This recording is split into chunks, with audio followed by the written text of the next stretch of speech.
चार चांद लगाते हैं, जलाभिषेक किया जाता है। इसमें सर नगरी में पार्वती ने गाय का रूप लिया, बाघ का रूप लिया, स्थापित किए गए थे जैसे ही मंदिर। तो दोस्तों नमस्कार, आज की ब्लॉग की शुरुआत करते हैं। अभी सुबह का बजा है 7 और आज मेरी पत्नी और मैं जा रहे हैं नीलेश्वर धाम में, जो बागेश्वर के नीलेश्वर चोटी में स्थित है। और आपको दिखाते हैं यहाँ से नीलेश्वर मंदिर और बागेश्वर के का शानदार सा दृश्य। दोस्तों यह है बागेश्वर में स्थित सरयू नदी, जो पतित पावनी हमारी पूर्वजों का उद्धार करते आई है। यह हमारा गौरव भी है, अभिमान भी है, हमें इस पर नाच भी है। अभी ऊपर सीढ़ियों में, क्योंकि काफ़ी लंबी धार है ये, और तो इस तरह बागेश्वर का बढ़िया सा नज़ारा यहाँ से दिखता है। दोस्तों इस तरह से सीसी मार्ग बना हुआ है और सबसे ऊंची चोटी है ये बागेश्वर की, और इसी के ऊपर विराजमान है भगवान नीलेश्वर। और ये दिख रहा है दो नदियों का संगम, जो गोमती और सरयू और गुप्त सरस्वती के नाम से भी इसको जाना जाता है। नदियों का संगम है जो बागेश्वर की सौंदर्यता में चार चांद लगाते हैं। और जो इस तरफ का एरिया है ये पूरा नदी गांव तहसील और गरुड़ वाला एरिया है। और इस तरह से आप देख सकते हैं बागेश्वर का पूरा नज़ारा। जब नीलेश्वर के ऊपर चोटी पर पहुंचेंगे तो इस तरह का दृश्य बागेश्वर का दिखता है। और जब कभी बागेश्वर आते हैं तो नीलेश्वर पर्वत के ऊपर जाके बाबा नीलेश्वर का दर्शन अवश्य। तो ये हैं रामदूत। तो दोस्तों ये है बाबा बागनाथ की नगरी बागेश्वर का सुंदर सा दृश्य, जो नीलेश्वर पर्वत जाते समय उसकी टॉप से मैंने ये वीडियो बना रहा हूँ। और इस तरह से पूरा बागेश्वर का नज़ारा यहाँ से आप देख सकते हैं। और इस बागेश्वर की घाटी का आप आनंद ले सकते हैं। आपको जहाँ तक देखना है, इस जो सामने का एरिया दिख रहा है, यह बागेश्वर का नुमाइश खेत का एरिया है। और नुमाइश खेत का फील्ड भी दिख रहा है यहाँ पर से। और इसी मैदान पर यहाँ की नुमाइश लगती है बागेश्वर की मकर संक्रांति के दिन। और जो ये दिख रहा है सरयू का बगल, इसके किनारे सारे कर्मकांड होते हैं, मुंडन संस्कार किए जाते हैं इस नदी के। बागेश्वर के मंडल सेरा का एरिया और कांडा मोटर मार्ग का एरिया। और इस तरफ की बात करें तो इस तरफ आ जाता है आपका दुगनाकुरी वाला क्षेत्र। तो अभी ये पहला स्टॉपेज है जहाँ पर काफ़ी चढ़ाई लगने के बाद गर्म हो रहा है, तो मैडम और मैं यहाँ पर थोड़ा सा विश्राम कर रहे हैं। उसके बाद करते हैं आगे की चढ़ाई। तो ये हैं बजरंगबली के राम भक्त हनुमान, और ये देखिए कैसे हिला रहा है वो इसको। दोस्तों ये है बागेश्वर के नीलेश्वर पर्वत की चोटी, और जहाँ पर हैं नीलेश्वर भगवान, लक्ष्मी नारायण, माँ कुंठा देवी और साथ में वेणु माधव। अब सामने की चोटी दिखाते हैं जिसको कहते हैं भीलेश्वर, और इसी पर्वत पर बसी है माँ चंडिका माई। दोस्तों स्पेशली अब हम नीलेश्वर महादेव के धाम में पहुंच चुके हैं। और उसके तो है यहाँ पर रामदूतों की संख्या काफ़ी अधिक है, और ये रामदूत हैं ये सारे, आप देख सकते हैं इस तरह से यहाँ पर मंदिर में भी। दोस्तों नीलेश्वर महादेव के मंदिर में एक पीपल का सुंदर सा वृक्ष है, और इसके चारों ओर चबूतरा बनाया गया है, और हनुमान जी की मूर्ति भी है इसके अंदर। तो ये हैं बजरंगबली। तो यहाँ पर हैं बजरंगबली भी विराजे हुए हैं, और इस तरह से यहाँ पर मंदिर है बजरंगबली का। तो ये गणेश जी की मूर्ति है यहाँ पर, और इस तरह से कई भगवान विराजमान हैं इस पर नीलेश्वर पर्वत पर। और कहते हैं इन भगवानों को विराजमान किया था भोलेनाथ के प्रिय गण चंडीश ने, और चंडीश ने ही इस नीलेश्वर और भीलेश्वर पर्वत की खोज की है। नंदी और जो शिव के प्रमुख भक्तों में से एक माने जाते हैं महानंदी। तो महानंदी हर जगह आपको मिलेंगे जहाँ भी शिव का मंदिर होगा। भगवान भोलेनाथ की आकृति की गई है और सुंदर से आकृति यहाँ पर बनाई गई है नीलेश्वर मंदिर में। मंदिर का जो जीर्णोद्धार का कार्य किया गया था श्री महंत शंकर गिरी महाराज के द्वारा, जो जूना अखाड़ा बागेश्वर के महंत हैं, और 6 लाख इस मंदिर के जीर्णोद्धार के लिए खर्च किया गया है। और जिन्होंने भी ये सेवाएं दी हैं उनका नाम इस तरह यहाँ पर अंकित किया गया है। हमारी मैडम कर रही हैं पूजा का इंतज़ार। अभी बाबा जी गए हैं नीचे वाले मंदिर में, जैसे ही बाबा जी आते हैं फिर करते हैं पूजा। कैसा लगा ऊपर चढ़ने में? अच्छा लगा। अच्छा लगा? हाँ। आप तो गाड़ी में जाते हैं कह रहे थे। तो इनको मैं पैदल लेके आया हूँ यहाँ, और आना है तो पैदल आइए, तभी आपको बागेश्वर के सुंदर नज़ारे दिखेंगे यहाँ पर।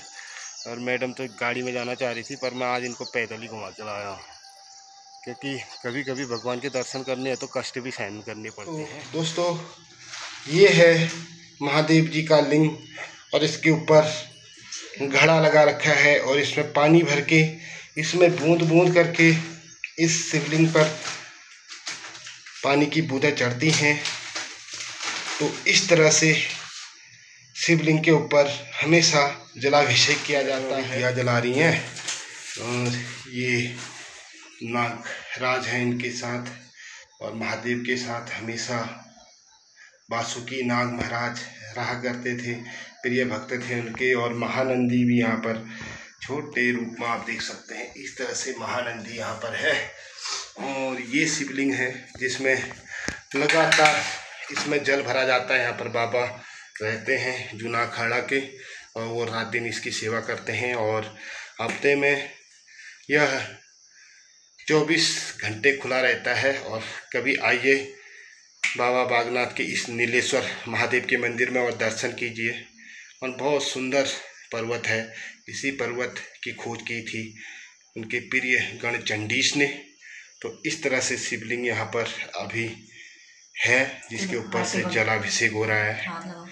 तो अभी गणेश जी की पूजा भी की जा रही है मैडम के द्वारा, और इस तरह से यहाँ पर गणेश जी स्थापित है। ये महादेव जी का लिंग जो पहले स्थापित किया होगा यहाँ पर। तो इस तरह से महादेव जी का एक सूक्ष्म लिंग, और इसके ऊपर भी एक फूल चढ़ाया गया है। और ये यहाँ की दान पेटी है जिसमें आप दान कर सकते हैं। और यहाँ पर नंदी विराजमान है। पेड़ की पूजा, और शायद यहाँ पर जो मंदिर बनाया गया है, ये शायद शिव जी की जो प्रमुख गण हैं चंडीश, उनकी मूर्ति यहाँ पर स्थापित। तो ये है महादेव जी की शक्ति।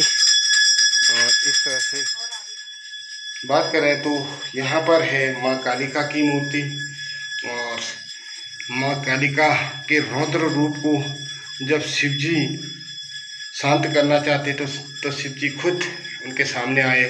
और जैसे ही माँ काली का पाँव शिव जी भोले शंकर की छाती पर पड़ा, तो वैसे ही माँ काली का जो रौद्र रूप था वो शांत हो गया। तो इस तरह से यहाँ पर माँ काली भी विराजमान है। प्यारी जन्मभूमि मेरो पहाड़ा, प्यारी जन्मभूमि मेरो पहाड़ा, प्यारी जन्मभूमि से यहाँ पर एक लिंग इस प्रकार स्थापित किया गया है यहाँ पर। और तो ये हैं पुराने समय के नंदी जो यहाँ पर स्थापित किए गए थे। जैसे ही मंदिर का जीर्णोद्धार हुआ तो वहाँ पर नई नंदी बनाई गई, और ये पुरानी नंदी को यहाँ पर स्थापित किया गया। एक ही साथ 2 नंदियाँ नहीं होती हैं, इसलिए इस नंदी को यहाँ पर स्थापित किया गया। ये है नीलेश्वर मंदिर, और जिसमें मैंने आपको बताया था भगवान नीलेश्वर। इस तरह से जो सामने पर्वत है वो है माँ चंडिका का, और इसी को भीलेश्वर पर्वत भी कहते हैं। इन 2 पर्वतों के बीच में बसा है बागेश्वर का सुंदर नगरी, बाबा बागनाथ की नगरी। और ये जो भीलेश्वर पर्वत में माँ चंडिका को भी स्थापित किया था, विराजमान किया था यहाँ पर चंडीस ने। और उसके बाद शिव जी को यह क्षेत्र बहुत अधिक भाया था और उन्होंने पार्वती के संग यहाँ पर रहने का मन बनाया। दोस्तों, अब आ चुके हैं हम दर्शन करके, और मैडम ने सारे कौन कौन से देवता थे यहाँ पर मैडम, कौन कौन से थे यहाँ पर? माता रानी, हाँ, और संदेव महाराज, संदेव महाराज भी थे, फिर क्यों थे जाओगे लास्ट में वो भैरव देवता थे, और कौन थे? हनुमान जी थे, और बाबा भोलेनाथ थे, और नारायण लक्ष्मी भगवान थे, और माँ कुंठा देवी थी, और वेणु माधव थे। इतने देवी देवताओं को यहाँ पर विराजित किया था चंडीस ने। तो अब जा रहे हैं घर को और दिखाते हैं आपको अभी यहाँ का व्याघ्रेश्वर। ये है यहाँ की झूला पुल जो 1913 में बनाई गई थी अंग्रेज़ों के द्वारा, और अभी तक क्या चली हुई है। और इस तरह से यह है बागेश्वर का झूला पुल, जिसमें काफ़ी पैदल यात्री जाते हैं, क्योंकि उस तरफ जो है ये जो पुल है, ये गाड़ी का पुल है, इसमें गाड़ियाँ चलती हैं, तो इसलिए अधिकतर लोग इसी पुल से आते हैं। अभी खड़ा हूँ मैं नीलेश्वर पर्वत के शिखर पर, और आज मैं आपको कुछ बात बता रहा हूँ कि इसका नाम एक्चुअल में बागेश्वर नहीं था, व्याघ्रेश्वर था। कहते हैं जब महर्षि वशिष्ठ सरयू विष्णुदेव की मानस पुत्री सरयू को लेकर अयोध्या जा रहे थे, तो इस पर्वत पर ऋषि मार्कंडेय तप कर रहे थे। तो उन्हें बड़ी समस्या हुई कि वो सोचने लगे कि मैं इस सरयू को कैसे ले जाऊं, यहाँ पर मार्कंडेय ऋषि अपनी तपस्या कर रहे हैं। तो उनकी तपस्या भंग न हो जाए करके उन्होंने महादेव और ब्रह्मा जी से आग्रह किया, और महादेव और ब्रह्मा और साथ में पार्वती उनकी इस समस्या का समाधान करने के लिए आए। तो कहते हैं इस जो पर्वत पर है माता पार्वती ने गाय का रूप लिया था, और भगवान शिव ने बाघ का रूप लिया था। तो हम कैसे मार्कंडेय ऋषि के तप को भंग कर सकते हैं, तो उनकी ये योजना थी। और जैसे ही बाघ की गर्जना शुरू हुई, तो इस क्षेत्र में चल रहे गाय माता, जो माता पार्वती ने गाय का रूप धारण किया था, तो वो भर्राने लगी, और उसकी भर्राहट सुन के मार्कंडेय ऋषि का जो था वो ध्यान भंग हो गया। और जैसे ही उनका ध्यान भंग हुआ, तो उसमें दर्शन दिए माता पार्वती ने भी, भोले शंकर ने भी मार्कंडेय ऋषि को, कि बोला आपका ध्यान भंग करने के लिए हमने ये रूप धारण किया था, क्योंकि वशिष्ठ सरयू को यहाँ से अयोध्या ले जा रहे थे, इसलिए आप बाधा पड़ रहे थे मार्ग में। और जैसे ही ऋषि मार्कंडेय का तप भंग हुआ, तो वैसे ही फिर वशिष्ठ ने महादेव, पार्वती और ऋषि मार्कंडेय को नमन करते हुए इस सरयू नदी को यहाँ से अयोध्या तक पहुँचाया।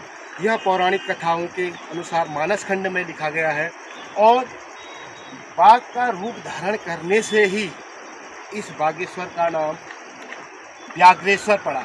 और कालांतर में इसका नाम व्याघ्रेश्वर था, पर समय की परिस्थितियों को देखते हुए इसका नाम अभी बागेश्वर पड़ा है, और एक्चुअल में इसका नाम है व्याघ्रेश्वर। तो व्याघ्रेश्वर बाबा बागनाथ के बाघ रूप धारण करने से इसका नाम व्याघ्रेश्वर पड़ा।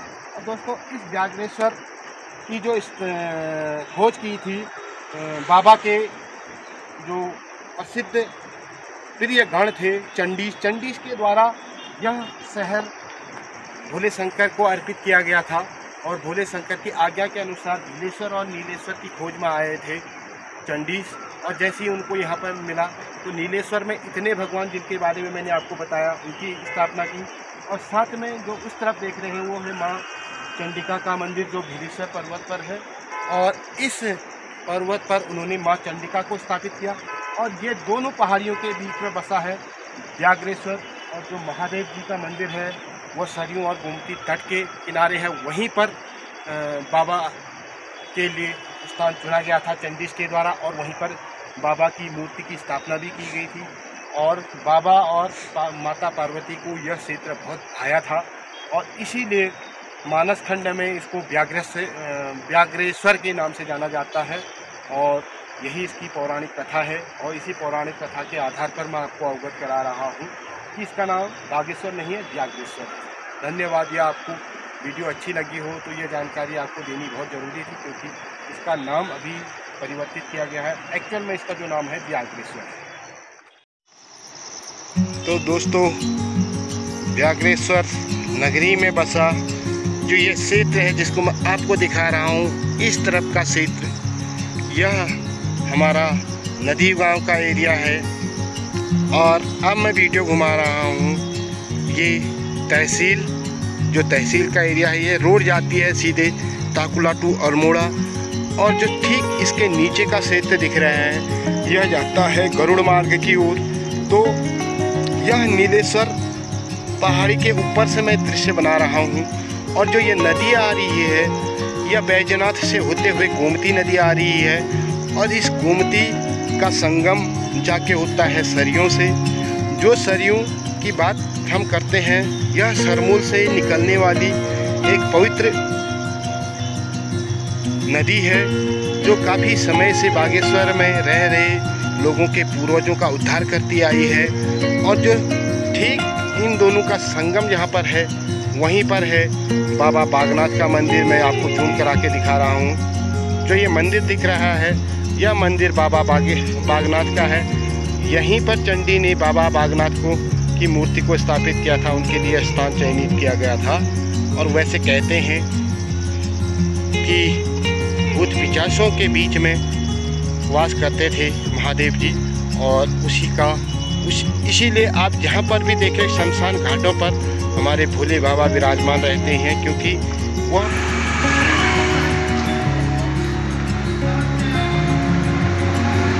सिद्ध प्राप्त करते हैं। जो भोले शंकर की शरण में जाता है तो हमारे पूर्वजों का मोक्ष करते आया यह बाबा बागनाथ की नगरी। तो कितनी सुंदर दिख रही है, आप देख सकते हैं। तो ये भीलेश्वर और नीलेश्वर के बीच में बसा व्याघ्रेश्वर बड़ा ही मनमोहक है। अगर इस घाटी का आपने दर्शन करना है तो नीलेश्वर महादेव के मंदिर में आइए, आपको यहाँ का पूरा क्षेत्र कवर होते हुए दिखेगा। और ये सुंदर सी नगरी है व्याघ्रेश्वर की।